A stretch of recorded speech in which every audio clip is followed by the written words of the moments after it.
Alors, est-ce que ce bouchon pose problème? Ben oui, il pose problème d'abord parce qu'il soulève la nappe.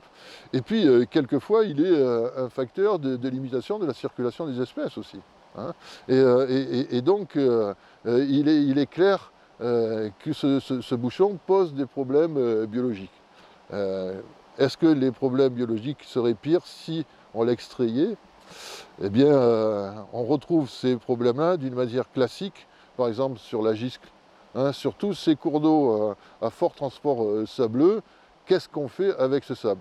C'est l'historique du delta de la rivière représente à chaque fois une soupape, qu'à chaque fois où il y a des gros événements, automatiquement il s'ouvre davantage ou il se ferme, excepté que tout ce qui a été pris en eau dans la rivière pour irriguer, pour ci, pour là ou là-bas, a enlevé cet effet de chasse et enlevé cette masse d'eau qui va s'échanger à chaque fois qu'il y a des gros cours d'eau. Les crues de 2010, 2011 et avant ont fait bouger justement ces bouchons sableux ou cette érosion littorale qui arrive à Saint-Éguste notamment, où comme c'est une anse, ça s'accumule et ça ne part pas ailleurs. Donc avant, disons, on souhaitait presque que la rivière soit fermée parce que la basse vallée d'Argent était une terre d'agriculture pour les arbres, pour tout ce qui était maraîcher. Donc automatiquement, les poiriers avaient, si j'avais trop de marnage ou c'était trop vert, avaient la goutte de sel. Donc pour ce faire, avant il y avait une prise de sable pour qu'elle reste ouverte qui s'appelait le haricot perrin, qui était sur le côté ouest de l'embouchure de la rivière. Les agriculteurs ayant crié que la rivière s'ouvrait trop, il y avait 400 mètres d'embouchure sur 5-6 mètres de profondeur, c'est-à-dire un échange total et vraiment une rivière pleine de vie, vraiment pleine de vie et de qualité d'eau, puisque plus que le faisceau est important, plus l'échange d'eau se fait important, plus l'eau est claire, plus c'est riche. Donc, facteur de la demande de ces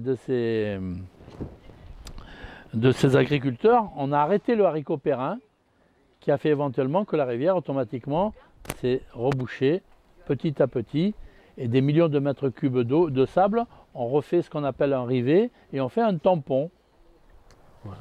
Du coup, il y a un fonctionnement qu'on ne connaît pas forcément, qu'on essaye de comprendre avec des études pour le déplacement du sable en mer, alors au droit des étangs de Vipers et plus largement dans la Hanse, Fréjus, Saint-Raphaël. Et ça, c'est en train d'être connu, de comprendre le fonctionnement, alors soit pour réutiliser le sable, puisqu'on a des plages qui s'érodent, pour le remettre sur les plages, soit pour maintenir un port accessible pour les bateaux, etc. Voilà. Ce qui fait que maintenant, périodiquement, la rivière est fermée, et périodiquement, quand il y a un gros événement, heureusement qu'on n'a pas touché à ça, le tampon de sable s'en va, et éventuellement, l'échange se refait, mais pour une petite durée. Donc on n'a pas le temps de recréer, pour ainsi dire, une pyramide de poissons par grosseur qui fait que la vie soit continuelle. J'entends par là, si jamais la rivière était ouverte en permanence, le loup aurait sa naissance et resterait dans la rivière jusqu'à 5, 6, 7, 8 kilos. Là, comme par moment elle est fermée, il va monter jusqu'à 3, 4, 5, 6, 700 grammes, voire 1 kilo. Après, il va faire son mouvement à la mer, mais il ne pourra pas rentrer. Automatiquement, qu'est-ce qu'il va faire? Il va migrer. Et comme il n'y a pas éventuellement tout un échange qui va se refaire dans la naissance des alevins et tout ça, eh ben on a, pour ainsi dire, sacrifié toute la pyramide de pêche, et de poissons, et de vie, et de faune, à tous les niveaux, que ce soit pour la moule, que ce soit pour les loups, que ce soit pour le lamproie, que ce soit pour éventuellement la lauze, tous les poissons qui sont rares en ce moment en Europe et qu'on essaye de protéger. Parce que le fonctionnement est complexe, c'est lié au coup de mer, au sens du vent, à l'érosion littorale qui augmente forcément, à la pluviométrie qui change également avec le changement climatique. Il y a beaucoup de paramètres et de facteurs qui changent et on essaye de comprendre au mieux pour interagir selon différents axes. Et c'est là où il faudra gérer et qu'on n'oublie pas quand même le côté écologique, puisque grâce à cette diversité, cette biodiversité, on arrive, nous, à survivre et on crée des vaccins avec beaucoup de choses au jour d'aujourd'hui. Donc si on érode ou on annihile toute la richesse, on aura beaucoup moins de chances dans le futur pour trouver des solutions.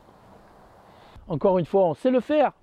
Vous donnez une autorisation à quelqu'un où vous lui dites vous ne prenez pas plus que 50 000 m3, 30 000 m3 ou 20 000 m3, n'ayez pas peur, il y a quelqu'un qui va se présenter pour dire « Ok, je suis preneur ». Et ça sera entretenu. Et ça ne coûtera pas un centime à personne. Et les gens vont pouvoir quand même aller se baigner. Et tout va rentrer dans l'ordre. Et on n'aura pas de risque d'eau pourrie. Parce que si ça reste pourri, c'est une bombe, c'est une dynamite. Le sable, c'est le substrat le moins biogène. Voilà. Donc ça, c'est très clair. Par contre, c'est un élément qui contient beaucoup de matière organique aussi au moment où il est transporté. Les remettre en suspension dans une baie avec une circulation difficile, la courontologie de la baie du Golfe de Saint-Tropez, Saint-Égluf, si les gens viennent là, c'est bien parce que l'eau y est bonne, hein, et si elle est bonne, c'est parce qu'elle est chaude, pourrait poser des vrais problèmes. Hein. Que ce soit la DRIR, la DIREN ou la DREAL, sont 3 organismes qui gèrent cet environnement et à qui ils donnent des autorisations. Sachez que pour l'instant, si on veut enlever 1 gramme de sable à l'embouchure pour refaire quotidiennement, d'une part, ça a un coût. Qui va payer dans un premier temps? Et deuxièmement, on ne peut prendre ce sable et que le mettre sur la plage. On n'a pas le droit, ou alors c'est un sable qui doit aller en classe 6. C'est-à-dire être pris, être mis dans un dépôt particulier, attendre 6 ans qu'il pleuve dessus, auquel on fera des analyses tous les 6 mois, et un jour on dira « Ah, ce sable est fabuleux, vous pouvez le manger ou le mettre dans le jardin ». Nous n'avons pas l'autorisation, nous, d'intervenir directement. Il faut le faire en concertation avec les services de l'État. Et il faut le faire que si c'est véritablement justifié. Et on sait notamment qu'il arrive que ce soit possible d'intervenir. Mais on sait aussi que l'intervention, quand elle a lieu, elle ne va pas avoir des effets extrêmement limités. Et puis que 48 heures après l'intervention, on ne verra plus de traces parce que la rivière aura à se déverser là où elle estime qu'il faut qu'elle se déverse. Voilà, qui n'est pas forcément l'endroit où on a choisi, nous, d'intervenir. On est avec un problème là extrêmement difficile, mais qui n'est pas le seul sur le bassin méditerranéen, qui n'est pas le seul sur les cours d'eau qui sont aménagés, où la rétention des matériaux solides ne vient pas, en fin de compte, créer un delta qui est plus facilement mobilisable, érodable, etc. Moi je dis que si on n'enlève pas le sable, on ira vers une fermeture permanente de la rivière et elle ne débordera. On n'aura droit qu'à une surverse, c'est-à-dire la dune va se faire de 2 mètres. Quand tout sera fermé, l'embouchure du Gros et celui de la rivière, et que le couloir sera bouché aussi, qu'est-ce qui va se passer? Quand elle sera trop haute, on va tout inonder. Déjà, c'est une contrainte énorme. Parce que sachez qu'il y a quand même une vie en bordure de rivière. Donc quand les compteurs électriques, je citais ça, ils sont à ça en l'air et que vous avez l'eau qui monte d'1,50 m ou 2 mètres, je vous dis déjà le dégât que ça peut faire. Et on n'aura que des surverses. Donc il faut savoir que l'échange entre l'eau salée et l'eau douce, ça doit être quelque chose de permanent.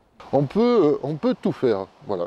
Le problème, c'est que on a maintenant un arsenal réglementaire qui prend... ou tout du moins qui essaye de prendre le mieux possible en cause les conséquences de ces aménagements. On a fait des tas et des tas d'erreurs par ignorance. La progression de la connaissance nous amène forcément à prendre en compte des paramètres qui, il y a des années, ne l'étaient pas. Quelle est la conséquence de la mobilisation globale du lit de la rivière si on extrait? Quelle est la conséquence sur la baie? Voilà des questions. Un gestionnaire de milieu ne peut pas refuser ce type de proposition. Il le refusera que quand les études auront démontré que ce n'est pas conforme à la loi, que c'est contraire à la directive cadre européenne, qui est quand même notre obligation réglementaire.